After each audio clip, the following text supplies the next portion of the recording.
The year 2024 has seen continued insurgency, of course, in the northeast, as well as heightened separatist tensions in the southeast. And we have standing by the chairman of the Human and Environmental Development Agenda, Mr. Larry Suraj. It's good to have you join us on the news.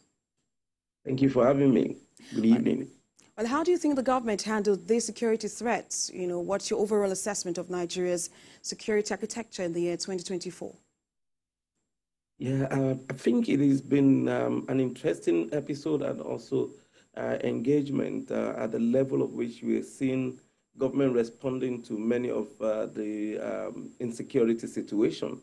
We have to look at them in the different forms, guise, and also development that we've had insecurity in the country. Unfortunately, the country is almost also divided along the regional differences and then also separation with the level of insecurity that you are having. You have the militancy and then also more form of terrorism that you have more in the northeast. You have the criminals who are also into some measure of resource and mining, also becoming some form of criminal activities in the northwest. You have high level of the separatists and demand for almost Biafra that you have in the southeast that also almost consuming the innocence and then the peace of that region.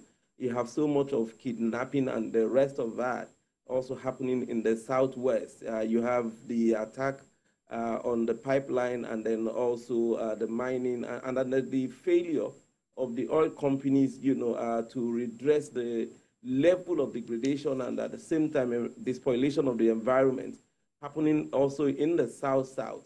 And this also is what you have with the kidnap and the rest of that, also in the north-central at the same time. So it's been more or less a situation where the whole country has the different forms of insecurity that you are dealing with. And this was not actually what started in 2024, but we predated 2024. But I think with 2024, we've seen significant, level of different responses to the situation, unfortunately, which is what we've actually clamored for long before now. And I think the previous government failed to understand the level of how much of what we have with the level of corruption that is responsible also for the failure of the security architecture of the country to use intelligence to deal with the insecurity situation of the country. And that led to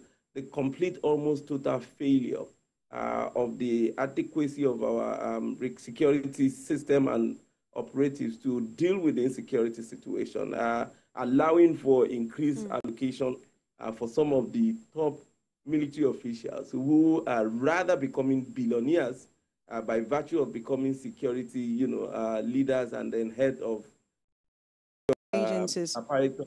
Yeah, and that is the most unfortunate situation that actually bedeviled the country.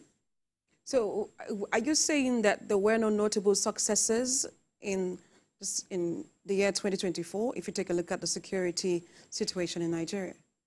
Yes. There are actually significant difference and the significant improvement that you are actually seeing happening. And that if you look at the rate at which things are happening, I mean, so if you're looking at the magnitude of what you probably were having in terms of invasion of community, in terms of also massive kidnapping of people, is not what you really have going on now. And quite a number of people behind many of the insecurity situations. So you can, for instance, look at the atrocities and activities of Simon Ekpa, who is also been fueling that level of insecurity in the southeast, recently been arrested outside the country. I mean, that was actually more or less an affront on a sovereign nation for someone to be engineering that level of atrocities, not just against the country, but against his own people. That he claims to actually be fighting for. And if you also look at the Niger Delta, things are kind of also changing. And you can see how much of the decreasing level of the insecurity around the pipelines and also the rest of that. This is not what you always just want to blame on the community. We've seen reports even where the oil companies were architects of some of these vandalization because it allows them for a low level of accountability in the amount of resources that are exploited from the country, and then also some allocations of money for the repairs of their so-called pipeline, which is actually at the detriment of the country, but easily blamed on the community. And we've seen how much of the reduced level of militancy both in the northeast of the country, where you have those who are hiding under the guise of religious, agitation to actually perpetrate some measure of criminal activities. And I think it is also helping to a very large extent that we are not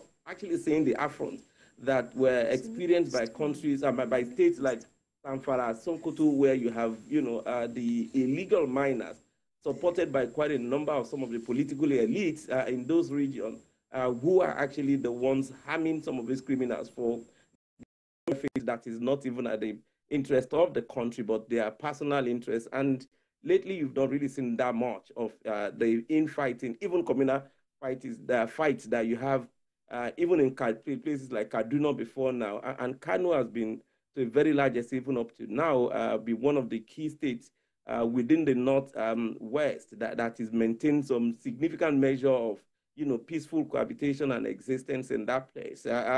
When you come down to the Southwest, there's still pockets of, armed robberies, armed attacks, and there are also pockets of kidnapping.